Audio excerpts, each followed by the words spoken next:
방송에서 제공하는 투자 정보는 투자 판단에 대한 조언입니다. 방송에서 제공하는 주식의 가치, 가격 상승 및 가격 하락에 대해서는 방송사에서 보장하지 않습니다. 간추린 경제 뉴스입니다. 뉴욕 증시에서 주요 지수는 미국 국채 금리가 다시 떨어진 영향을 받아 하락했습니다. 뉴욕 증권거래소에서 다우존스 지수는 전장보다 0.66%, S&P 500 지수는 0.79%, 나스닥 지수는 0.68% 하락하며 거래를 마쳤습니다. 월스트리트 저널은 백악관이 미국의 경제 상황에 대한 자신감을 피력하면서 속으로는 경기 부양 카드를 검토 중이라고 보도했습니다.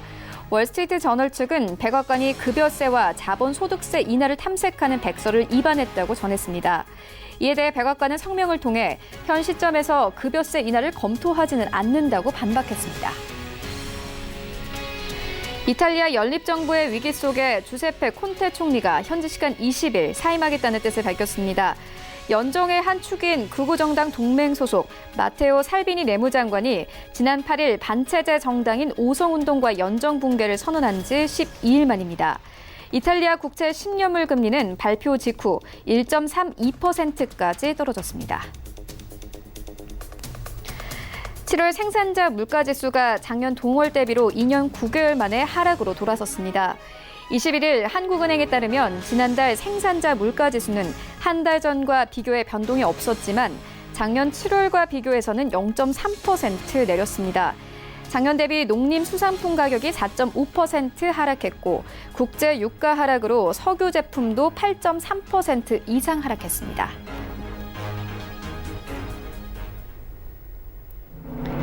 시청자 여러분 안녕하십니까? 출발 증시 와이드 1부 시작합니다. 최윤입니다. 어제 우리 증시 양지수 모두 강세로 마감이 됐습니다. 코스피 시작은 단숨에 1920선에서 1960선까지 올랐습니다. 어제 시장에서 외국인들 1,100억 원 넘게 매수세 나타냈는데요. 8월 들어서 처음으로 매수했습니다. 코스닥 시장도 마찬가지로 외인과 기관들의 힘을 받으면서 2% 이상의 강세를 보였습니다. 600선을 회복했고 단숨에 607선까지 올라왔습니다. 미중 무역 분쟁 완화 소식과 더불어서 글로벌 경기 부양책에 대한 기대가 이어지면서 어제 우리 증시 강세로 마감이 됐습니다. 또 원달러 환율의 흐름도 좋았습니다. 1210원대 아래로 내려왔는데요. 1208원대까지 내려오면서 외환 시장 마감이 됐습니다. 하지만 간밤 뉴욕 증시 3대 지수는 모두 하락하며 거래를 마쳤습니다. 미 국채 가격이 다시 한번 불안해지기 시작했는데요. 이러한 시장 상황들 오늘 출발 증시 와이드 1부에서 정확하게 알아보도록 하겠습니다. 네, 오늘 신승용의 시그널 나올 시간에는요. 최근 경기 침체가 가시화되면서 중국, 독일, 미국 등 이 경기 부양책을 내놓고 있습니다. 부양책에 대한 기대감도 나오고 있지만 여전히 경기 침체에 대한 우려감은 있는 것이 사실입니다. 함께 상황들 짚어보도록 하겠고요. 이어서 올 하반기 폭락장 속에서 이 코스닥의 판세가 바뀌었습니다. 시가총액 상위권을 주름잡던 바이오 기업들 중 절반가량만이 살아남았는데요. 그 빈자리를 메꾼 종목들에는 어떤 것들이 있는지 함께 살펴보도록 하겠습니다. 네, 이어지는 라이브 이슈타임에서는요. 현대차가 서울시의 전기택시 보급을 위해서 서울 개인택시 운송조합과 협업합니다. 관련해서 2차 전지주에 대한 관심도 뜨거운데 함께 투자 의견 들어보도록 하겠습니다. 이어서 외부 악재가 줄줄이 터져 나오면서 여행업계가 패닉에 빠졌습니다. 특히 업계 내부에서는 사상 최악의 위기다라는 말이 들릴 정도인데요. 함께 투자 의견 들어보도록 하겠습니다. 출발 증시 와이드 1부 지금 출발합니다.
시장의 중심이 되는 이슈를 꼼꼼하게 체크합니다. 신승용의 시그널 나우 시간인데요.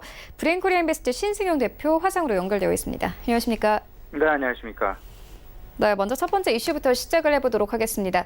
최근 경기 침체가 가시화되면서 중국, 독일, 미국 측에서 경기 부양책을 내놓고 있습니다. 부양책에 대한 기대감으로 최근 증시는 좀 올랐지만 여전히 이 경기 침체에 대한 우려감이 있는 것은 사실입니다. 경기 침체와 부양책 중에서 어떤 부분이 더 시장에 강하게 작용되게 될까요?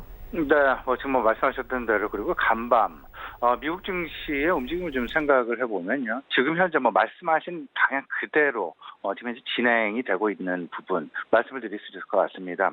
무슨 얘기냐면요. 경기 침체에 대한 우려감이 한켠에 분명하게 지금 자리를 잡고 있고요. 또 한켠에는 경기 부양에 대한 기대감이 말 그대로 지금 자리 잡고 있다. 소위 말하는 두 재료 간의 힘겨루기 양상이 지금 현재 증권시장 내에서 매우 치열하게 지금 진행이 되고 있는 것으로 이렇게 평가를 할 수 있다 말씀을 드릴 수 있을 것 같습니다. 일단 지난밤 미국 증시 왜 하락을 했을까? 그런 생각을 해보면요. 실질적으로 10년물 금리와 2년물 금리 10년물 금리는 지난밤에 5bp, 6bp 정도 하락을 했고요. 2년물 금리는 3bp 내리는데 그치는 그런 모습이 나타났었습니다. 그러면서 실질적으로 지난 14일에 지난주에 한번 역전 현상이 장중한 때 나타났었죠. 근데 그러다가 이제 다시금 스프레드가 좀 벌어지게 되는 조금 좀 안정화 기미를 보이는 그런 모습들이 나타났었는데 어제 지난밤 같은 경우에는 장단기 금리 차이가 소위 말하는 스프레드 자체가 다소간 다시금 좀 축소되어지면서 조금 좀 우려감이 짙어지는 우려감이 확산되어지는 그런 모습이 나타났었다. 여기에 트럼프 대통령이 경기 부양책을 또 하나 시사를 했었죠. 법인세 인하, 2017년도에 기업들에 대한 법인세 인하, 그에 대한 효과가 어느 정도 이제 그 증권시장이랄지 실물 경기에서 좀 소멸이 되어지는 그런 모습들이 나타나게 되면서 실질적으로 급여와 관련된 근로소득세하고 그다음에 자본이득세, 소위 말하는 캐피탈 게인 텍스 쪽에 대해서 인하를 검토하고 있다. 이런 부분들, 중산층의 세금에 대한 인하안도 마찬가지로 좀 준비를 하고 있다. 이런 이야기가 나오면서 경기 부양에 대한 기대감이 있긴 했었습니다만은 기본적으로 지금 현재 소위 말하는 아래 공포라는 부분, 경기 침체에 대한 부담감, 우려감 부분을 크게 잠재우지는 못했다라는 점. 일단 이번 주 후반에 있을 그 잭슨홀 미팅에서의 파월 의장의 연설 조금 시장 상당 부분 주목하고 있습니다만 좀 기다려봐야 되긴 하겠습니다만은 지금 현재 이 상황에서는 소위 말하는 벌어지는 현상이 소위 말하는 미래에 대한 경기 부양에 대한 기대감을 지금 계속해서 누르고 있다라는 부분으로 보셔야 될 것 같은데 그 이야기는 말 그대로 지금 현재 경기 침체에 대한 불안감이 시장 내에 여전히 잔존하고 있다라는 부분으로 해석을 할 수 있을 것 같고요. 이 부분은 우리가 한 5차례 정도의 경험치를 가지고 있습니다. 지난 1978년 이후에 장단기 금리가 역전된 것이 총 5차례 정도였는데 그때마다 꼭 1년 반 정도가 지난 이후에 경기 침체로 바로 이어지게 되는 그런 모습들이 있었다라는 점. 경기 침체는 다들 알고 계시죠? 2분기 이상 연속으로 GDP가 마이너스 성장을 하는 부분을 경기 침체다라고 이야기를 하고 있는데 실질적으로 그런 일들이 생겼었다라는 점. 경험치가 항상 틀리진 않았었다라는 점으로 지금 현재 이렇기 때문에 주요국에서는 상당 부분 공격적인 그들 역시 장기 채권의 하락 부분에 대한 부담감을 상당 부분 안고 있기 때문에 이를 극복하기 위한 경기 부양책을 서둘러서 지금 현재 준비를 하고 있다라는 점. 이 부분을 간단하게 좀 정리를 해보면요. 중국 최근에 이제 어제 그런 발표가 있었죠. 대출 우대 금리를 개편하겠다라는 그런 소식이 있었습니다. 이 이야기는 결국 궁극적으로 금리 인하를 시사하고 있다라고 해석이 가능할 것 같고요. 독일은 어떤 통화 정책, 통화의 완화 쪽은 그들이 건드릴 수는 없죠. 왜냐하면 유로존이라는 부분이 있기 때문에. 그래서 독일은 유로존에 속해 있는 독일 같은 경우에는 재정 확대 정책으로 지금 현재 경기 부양을 힘을 쓰겠다라는 550억 달러치의 재정 부양책을 준비하고 있다라는 그런 발표 분명히 했었다라는 점. 미국은 조금은 더 강력하게 진행을 하고자 하는 그런 노력이 있습니다. 통화 쪽으로, 그러면 유동성 쪽으로 그 트럼프 대통령 FOMC에 대해서 1%포인트의 금리 인하 압력을 사실상 뭐 공식화 시켰죠. 그리고 더 나아가서 그 소득을 국민들의 소득을 상대적으로 높여주기 위한 자본이득세를 인하하고 급여, 근로소득세를 인하시키려는 준비를 지금 하고 있다라는 소위 말하는 시장 내 강력한 경기 부양에 대한 메시지를 던지고 있다. 미국은 조세 정책과 통화 정책을 동시에 쓰려는 그런 움직임을 가지고 있고 독일은 재정 확대 정책 그리고 중국은 통화 완화 정책을 지금 현재 강력하게 시사하고 있다라는 점. 근데 이런 부분을 우리가 좀 생각을 해봐야 될 것 같습니다. 경기 부양이라는 부분, 주요국들 경기 부양이라는 부분과 경기 침체에 대한 공포라는 부분. 이를 경기 침체에 대한 공포를 극복하기 위해서 경기 부양책이 서둘러서 지금 나오고 있는 그런 상황. 시장을 안정시키기에 충분합니다. 그리고 시장에 충분한 버팀목으로 작용을 할 수 있습니다. 근데 문제는 선진 증시와 신흥국 증시 간에 소위 말하는 갭이 디커플링 현상이 나타날 가능성도 우리가 분명히 염두해야 할 것이다라는 점. 선진국 쪽에서 그 자금 쏠림 현상 가능성이 상당히 높아지지 않을까라는 그런 생각 가져보게 됩니다. 물론 어제 외국인 한 1,000억 원 이상의 순매수를 보이긴 했었습니다만은 여전히 그들 연일 계속되는 매도 행진을 보이고 있는 그런 부분들이다라는 점에서 생각을 해본다라면 우리 증시로부터의 외국인들 자금 이탈 가능성 우린 계속 염두에 두어야 되겠다라는 부분 말씀을 좀 드려봅니다. 여기에 또 한 가지가 있죠. 27일 우리장 끝나자마자부터는 이제 MSCI 신흥지수 편입 비율이 지난 8일 날 조정이 됐습니다. 그 부분에 실질적인 집행에 들어간다라는 점, 실질적인 이제 그 벤치마크 지수가 움직이기 시작한다라는 점, 이 부분을 생각을 해보면서 외국인들 일단 수급이 그렇게 여유롭지는 않을 것이다라는 생각 좀 가져보게 됩니다. 지금 이제 그렇기 때문에 외국인들의 수급 관련된 주변 환경에 대해서 우리가 계속해서 주목을 해야 될 텐데 그 대표적인 것이 결국 환율 시장이 아닐까 말씀 좀 드려봅니다.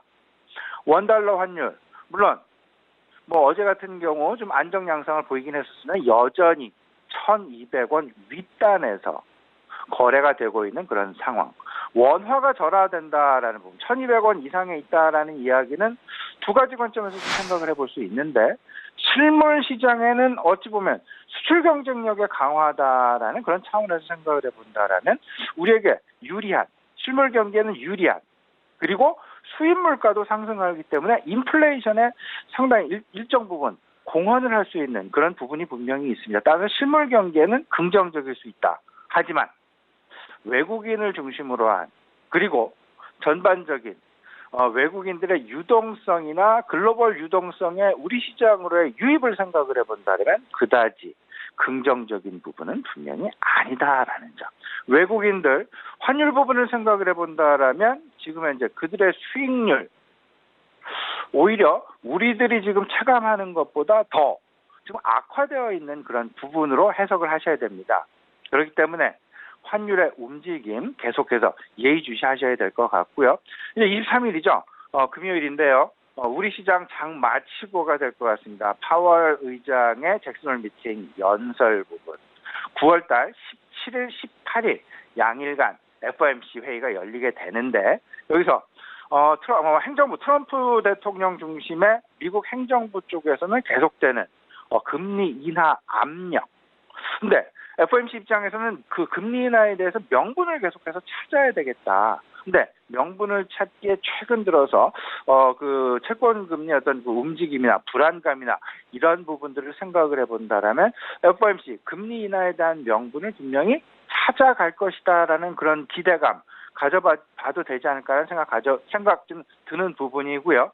시장에서 기대하고 있는 부분은 25bp의 인하가 아니라 그 이상 50bp의 인하 정도를 상당 부분 기대하고 있는 것은 아닌가. 그렇게 된다라면 전반적으로 채권 시장의 안정 그리고 환율 시장의 안정 아울러서 주식 시장의 상승 이런 부분까지 나타날 수 있다라는 점. 그러면서 한 가지 더 말씀을 좀 드려보면요. 지난 월요일에 이런 말씀 드렸었죠. 경기 선행 지표에 대해서 우리가 좀 관심을 가져야 될 것이다. 왜냐하면 경기 침체, 미래에 대한 불안감이 장기 금리 쪽에 상당 부분 반영이 되게 되면서 장단기 금리 스프레드가 줄어들고 혹은 역전되어지는 그런 현상, 경기 침체에 대한 그런 공포, 불안 상황. 그렇기 때문에 미래에 대한 경기 선행 지표를 잘 찾아봐야 될 텐데 그 대표적인 것이 구리 가격이다라는 점 시청자 여러분 다시 한번 좀 확인해 보시면서 최근 구리 가격 동향 그다지 긍정적이진 않다라는 점까지 아울러서 보시면서 구리 가격의 움직임, LME 동 가격입니다. LME 카퍼를 이제 보시면 되는데 이 부분 좀 살펴보시면 많은 도움이 되지 않을까 그렇게 생각을 하고 있습니다. 네, 경기 침체에 대한 힌트로 구리 가격을 조금 더 따라가 봐야 한다 이렇게 짚어주셨습니다. 이어서 우리 시장도 살펴보도록 하겠습니다. 올 하반기 폭락장 속에서 코스닥 시장의 판세가 바뀌었습니다. 시가총액 상위권을 좀 주름잡던 바이오 기업들은 좀 후반대로 빠지고 있는 상황이고요. 그 빈자리를 메꾸는 종목들이 나타나고 있는데 어떤 업종들이 있습니까? 네, 지금 이 부분 우리 시청자 여러분들 좀 바이오에 대한 미련은 좀 버려야 좋지 않을까. 제가 이제 스튜디오에 출연을 해서 여러 차례 이제 바이오에 대한 미련, 바이오에 대한 보수적인 접근, 우리 시청자 여러분을 계속해서 말씀을 좀 드렸었는데요. 아직도 바이오를 보유하고 계시는 분들, 조금 좀 미련을 좀 버리는 그런 어떤 그 투자의 어떤 그 전략이 필요하지 않을까 조심스럽게 시청자 여러분께 좀 말씀을 좀 드려봅니다. 바이오 업종과 관련해서 실질적으로 지금 현재 투자 심리는 그다지 긍정적이지 않다. 일단 바이오가 다시금 시장을 주도하기 위해서는 어떤 환경이 다시금 조성이 되어야 할까? 이 부분을 좀 생각을 해봐야 결국은 바이오가 다시 시장 내에 자리를 잡을 수 있는 그런 기틀을 마련하게 될 것이다. 문제는 신뢰입니다. 시장으로부터 신뢰를 얻어야 된다. 근데 신라젠이 시장으로부터의 신뢰를 상당 부분 잃어가는 데 있어서 그 단초 역할을 했지 않았나. 뭐 한미약품도 마찬가지였고요. 그리고 삼성 바이오로직스도 지금 현재 이런 어떤 분식회계와 관련해서도 그다지 자유로운 부분은 분명히 아니다라는 점. 여기에 코오롱 티슈진까지 가세하게 되는 그런 모습들. 바이오는 어찌 보면 이미 시장의 신뢰를 잃었고 시장의 신뢰를 다시금 만회하기에는 어찌 보면 상당 기간 시간이 소요될 가능성이 높지 않을까라는 부분 안타깝지만 우리 시청자 여러분 분명히 말씀을 좀 드립니다. 근데 여기서 이제 코스닥 시장을 우리가 계속해서 좀 생각을 해봐야 되는데 코스닥 시장의 태생 자체를 좀 돌아보게 되면 결국은 고성장주가 근간이 되고 있다. 코스닥 시장에 있어서. 그러면 바이오의 빈자리를 누군가가 메꿔 나가야 될 텐데 바이오를 대체할 신규 투자 대안처를 지금 현재 지속적으로 상당히 공격적으로 지금 현재 물 밑에서 이런 부분들이 상당 부분 진행이 되고 있다라는 점 좀 생각을 해보셔야 될 것 같습니다. 바이오의 빈자리 결국은 어떤 부분이 메우게 될까? 제가 생각하는 부분은 아마도 정부 주도형 R&D를 많이 하는 그런 기업들, 그런 산업군이 될 그런 가능성이 높다. 그럼 뭐 대표적으로 4차 산업혁명군 중에서 상당 부분이 나오지 않을까라는 말씀 좀 드려보는데 그 대표적인 것이 어찌 보면 IT 장비와 IT 소재일 수 있다라는 점. 정부가 이미 IT 소재와 장비에 대한 강화책을 발표한 바가 있었고요. 여기에 더 나아가서 5G도 마찬가지죠. 5G 폰의 보급과 맞물리게 되면서 5G 통신 장비들에 대한 관심, 이미 시청자 여러분 다들 이미 알고 계시리라 생각을 하고 있습니다. 이제 시작을 해서 성장기에 막 접어든 것이 결국은 5G 네트워크 장비주일 수 있다라는 점 꼭 생각을 해보시면서 5G 장비주에 대한 관심, 그리고 4차 산업혁명군에 대한 관심, 이런 부분은 자율자동차랄지 전자결제랄지 다양한 게 있을 수 있겠습니다. 한번 생각을 해보시면 여기서 주의해야 될 부분, 2분기 실적 발표가 다 끝났죠. 2분기 실적 발표에 의해서 다시금 밸류에이션이 형성이 됐습니다. PER이 형성이 됐고요. PBR이 형성이 됐습니다. 그러면 그 부분을 놓고 다시 잣대가 이제 변화가 될 수 있습니다. 그러면 밸류에이션 중심으로 해서 조금은 좀 가격 메리트가 보여지는 종목들이 많이 나올 수 있지 않을까라는 부분 시청자는 잘 좀 생각을 해보시면서 좀 참조하셨으면 어떨까 싶습니다. 네, 차세대 성장주로 5G 장비주, IT 장비주들을 언급을 해주셨는데 오늘 아침에 홍남기 경제부총리가 2020년까지 시스템 반도체 그리고 바이오 헬스, 미래차에 3조 원을 투자하겠다 이렇게 밝힌 상황이기도 합니다. 우리 시청자분들 함께 좀 참고를 해보시면 좋을 것 같고요. 이어서 오늘장 전략 들어보도록 하겠습니다. 지금 이제 앞서서 말씀드렸던 대로 경기 침체에 대한 우려가 이길 것이냐, 아니면 경기 부양책에 대한 기대감이 시장의 핵심 투자 심리의 핵심 쟁점을 떠오르게 될 것이냐. 결국은 두 가지 이슈가 힘겨루기 양상을 겨루게 되는 그런 모습이 전개될 가능성이 높다라는 점. 그러면 우리가 주변 증시 주변 환경을 잘 봐야 되는데 환율의 움직임도 잘 봐야 되고요.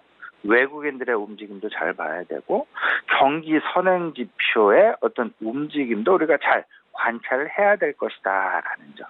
근데 금리 인하에 대한 기대감이 일단 시장의 버팀목으로 분명히 작용을 하고 있다라는 점. 그러면 금리 인하라는 기대감과 맞물리게 되면서 시장 내에서는 분명히 새로운 신규 성장주 찾기가 진행이 될 것이다. 신규 성장주 찾기의 시작점이 될 것이다라는 점.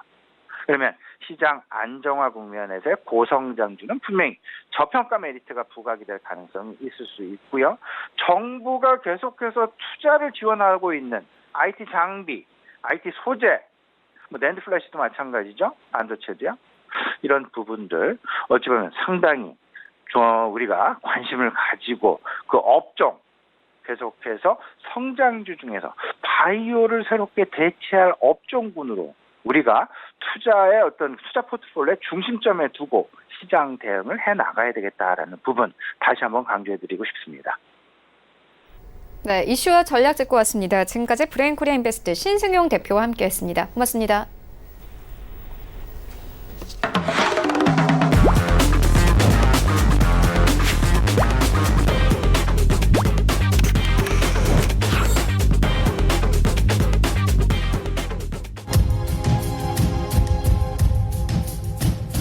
네, 이번에는 국내 시장 쟁점 함께 분석해 보도록 하겠습니다. 라이브 이슈 타임인데요. 한국투자증권 김건진 차장 전화 연결되어 있습니다. 안녕하십니까? 네, 안녕하십니까? 네, 먼저 첫 번째 이슈부터 시작을 해보도록 하겠습니다. 현대차가 서울시의 전기택시 보급을 위해서 서울 개인택시 운송조합과 협업합니다.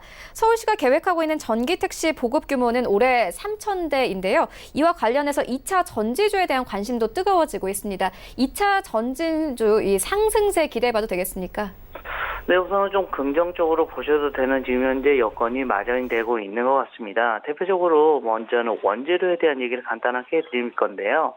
니켈하고 코발트 가격이 최근에 좀 많이 상승을 하고 있습니다. 이것은 양극재 업체들의 어떻게 보면 AS가 증가되는 이런 모습을 보여줄 수가 있는 겁니다. 즉, 니켈과 코발트 가격이 상승을 하면 2차 전지 업체, 특히 양극재 업체들한테 조금 긍정적인 모습, 그리고 또 리튬 가격까지 지금 하락을 하고 있어서 이렇게 보면 수익성이 많이 좋아지고 있다라고 판단하시면 될 것 같고요. 또 하반기에 들면 2차 전지 수요가 많이 증가하는 모습이 나타나고 있다라는 거 얘기를 해드리겠습니다. 이러한 이슈들이 어떻게 보면 복합적으로 작용이 되면서 어제 2차 전지 업체들이 다 긍정적인 모습이 나왔고요.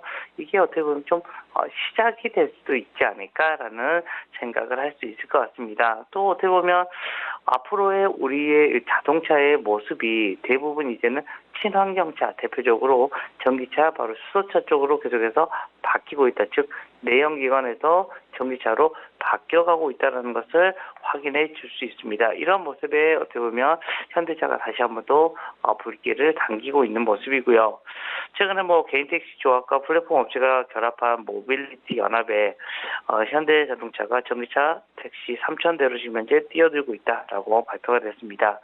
이에 따라서 서울에 전기택시 3,000대를 운영하는 이런 플랫폼, 이런 택시 서비스가 등장하게 되는데요. 카카오 이런 모빌리티와 타다를 운영하는 VCNC 등이 이런 주요 IT 회사가 중심이 됐던 국내 모빌리티 업계에 국내 1위 어떻게 보면 자동차 제조사인 현대차와 택시 조합과 혁신이 바람이 불 수가 있다라고 판단하시면 될 것 같습니다. 실제 업계에 따르면 개인 택시 운송조합 같은, 그리고 마카롱 택시 이런 브랜드를 운영하는 KST 이런 모빌리티는 올해 서울시 안에 전기 택시 3,000대를 보급하는 사업에 현대차와 함께 하기로 했다라고 발표를 한 것 같습니다. 실제로 서울시가 26일부터 전기 택시 사업자를 지금 현재 모집을 하고 있다는 거 얘기를 해드리도록 했고요. 여러 가지 이슈가 있지만 어찌됐든 새 서비스가 전기차 기반이라는 점이 주목할 만한 부분이다라고 판단하시면 될 것 같고요. 그간 어떻게 보면 렌트카 기반의 모빌리티 업체들이 이런 서비스 수준을 높였지만 이런 경유 기반 11인승 이상 이런 승합차를 사용해서 환경 오염을 시킨다는 지적을 받아왔습니다. 이런 모습에서 이제는 좀 벗어날 수 있고 앞으로 더 많이 올라갈 수 있는 모습이 아마도 전기차는 미래는 계속해서 좀 밝아지는 모습이 하나씩 이런 현실화가 되고 있다라고 여러분들이 판단해 주시면 될 것 같습니다. 네, 이렇게 관심과 기대를 받는 종목들도 있지만 이 외부 악재가 터져 나오는 업종들도 있습니다. 바로 여행업계인데요. 일본은 안 가고 홍콩은 또 못 가고 중국 같은 경우에는 하늘길이 막혔다 이렇게도 표현을 하던데 특히 업계 내부에서는 사상 최악의 위기다라는 말이 들릴 정도라고 합니다. 현재 상황이 어느 정도인가요? 정말 한숨만 계속해서 나고 있는 게 지금 현재 항공업계가 아닌가라는 얘기를 해드리도록 하겠습니다. 실제 여행, 항공 이쪽 라인들이 완전히 다 막혀 있다라고 얘기를 해드릴 수 있을 것 같은데요. 단적으로 지금 현재 환율 상승, 지금 현재 얘기가 많이 나오고 있습니다. 지금 현재 우리나라의 환율 자체가 1,200원대가 넘어가 있는 상태이기 때문에 큰 조금 이거 뭐지? 라는 생각, 그리고 또 국내 경기 침체에 대한 얘기가 정말 많이 나오고 있습니다.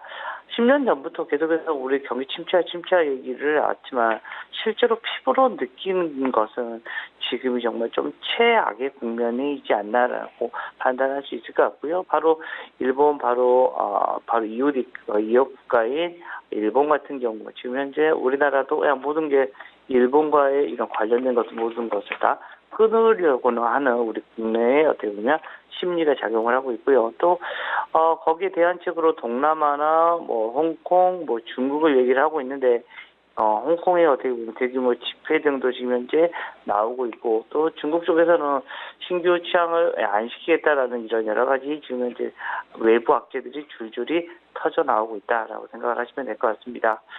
여행 업계에서는 더 이상 나올 악재 없이 지금 현재 다 튀어나왔다라는 정도, 어떻게 보면 사상 최악의 위기라는 말이 들릴 정도인 것 같습니다.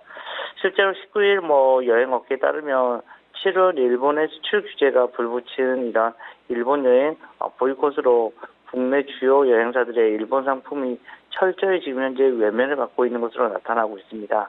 하나투어 같은 경우는 8월, 9월 예정된 일본 여행 수요가 지난해 같은 기간보다 70에서 80% 정도가 줄었다고 밝히고 있고요.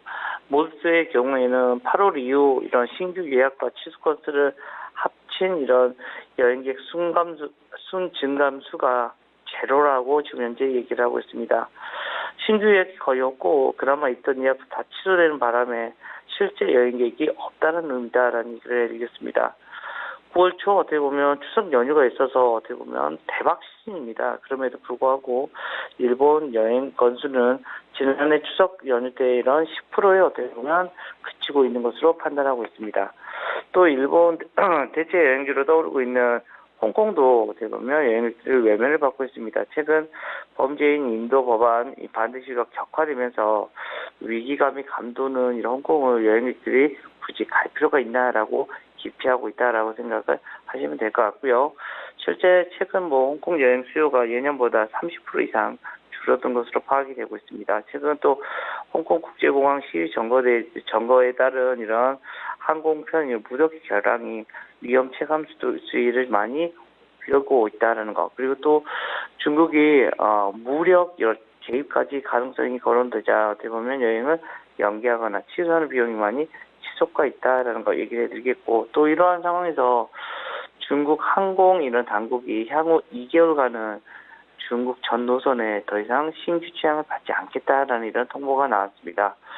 중국 정부는 이 같은 결정 이후로 중국 공항의 교통량이 많이 증가함으로써 안전 문제가 지금 현재 거론한 것으로 알고 있다라는 거 얘기를 해드리겠습니다.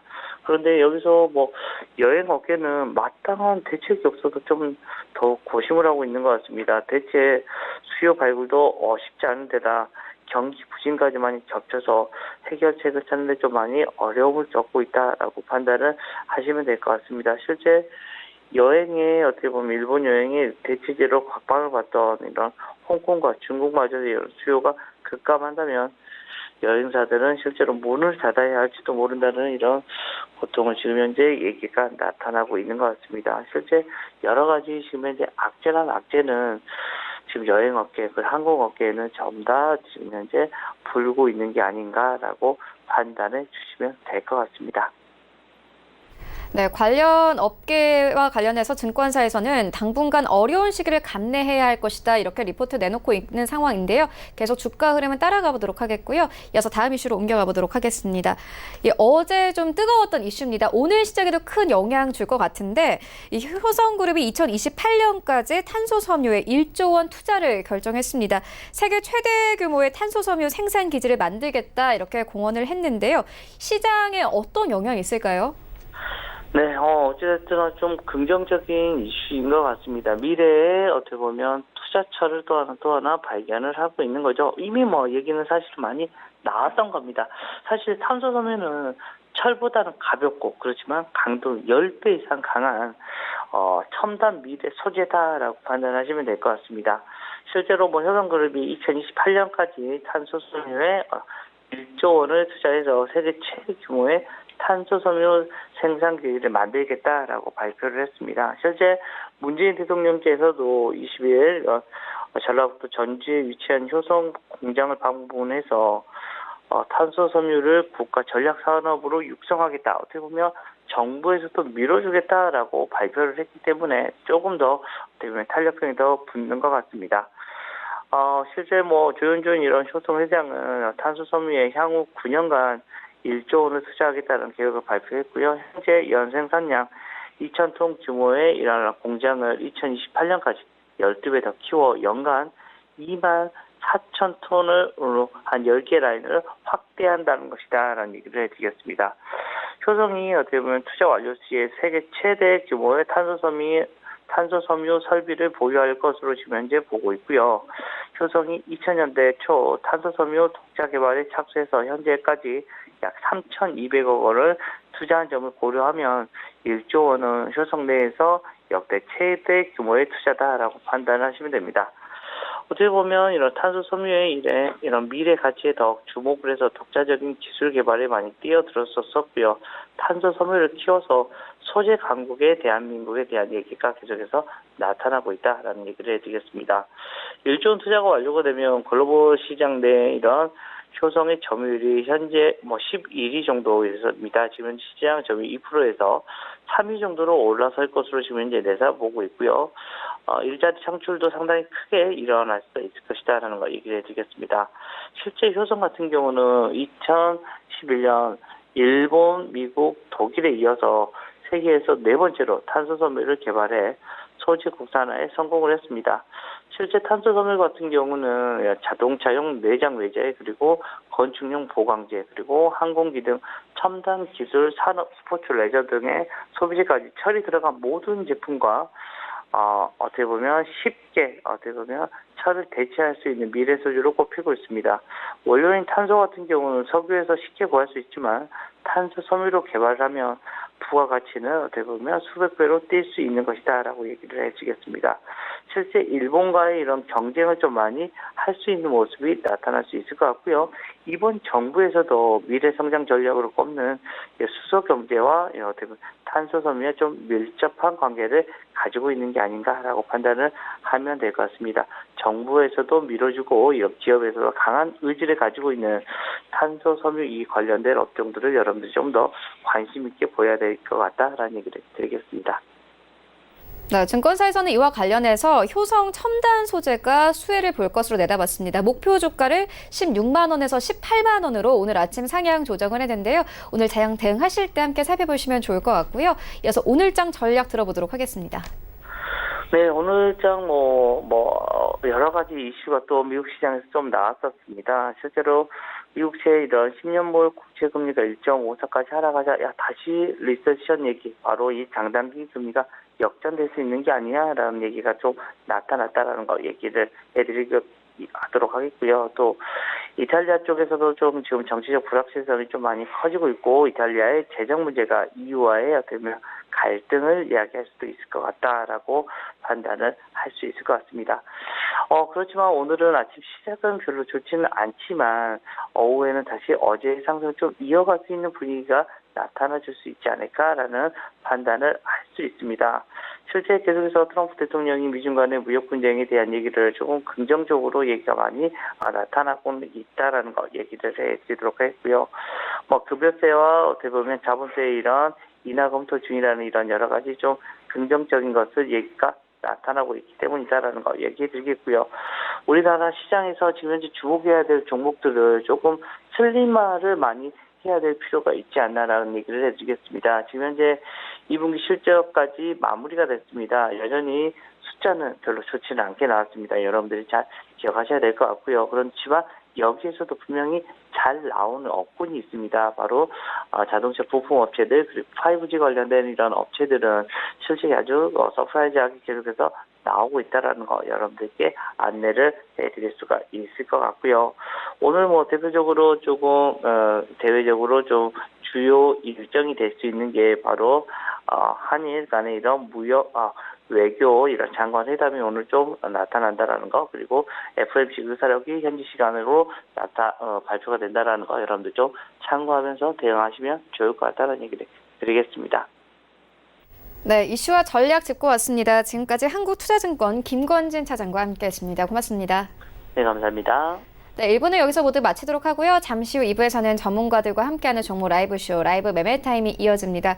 여기에 더해서 오늘장에서 이슈물이라고 있는 특징주까지 꼼꼼하게 살펴봐 드리겠습니다. 채널 고정해 주시고요. 저희는 잠시 후 2부로 다시 찾아오도록 하겠습니다.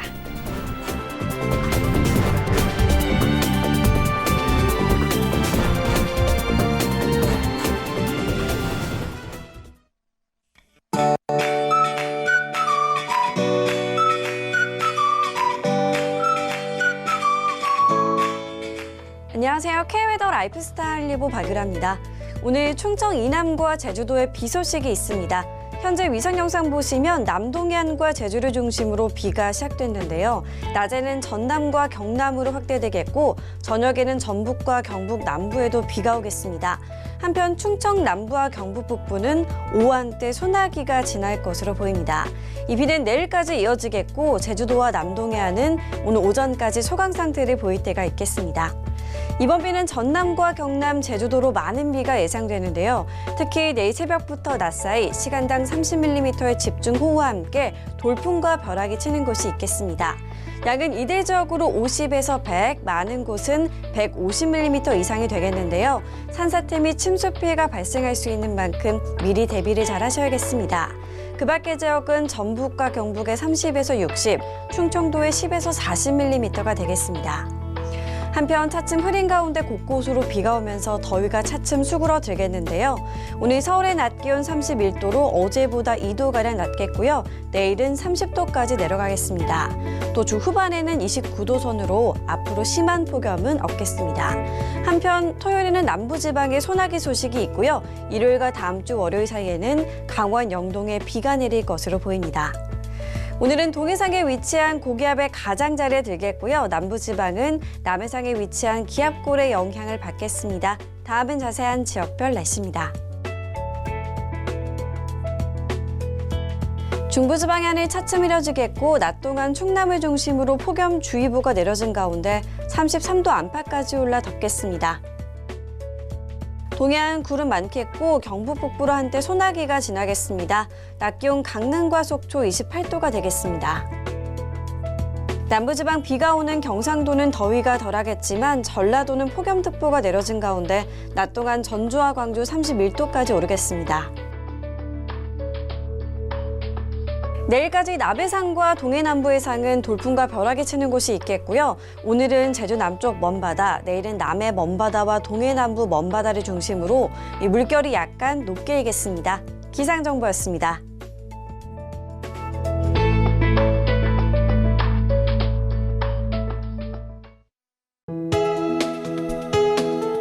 본 방송에서 제공하는 투자 정보는 투자 판단에 대한 조언입니다. 방송에서 제공하는 주식의 가치, 가격 상승 및 가격 하락에 대해서는 방송사에서 보장하지 않습니다.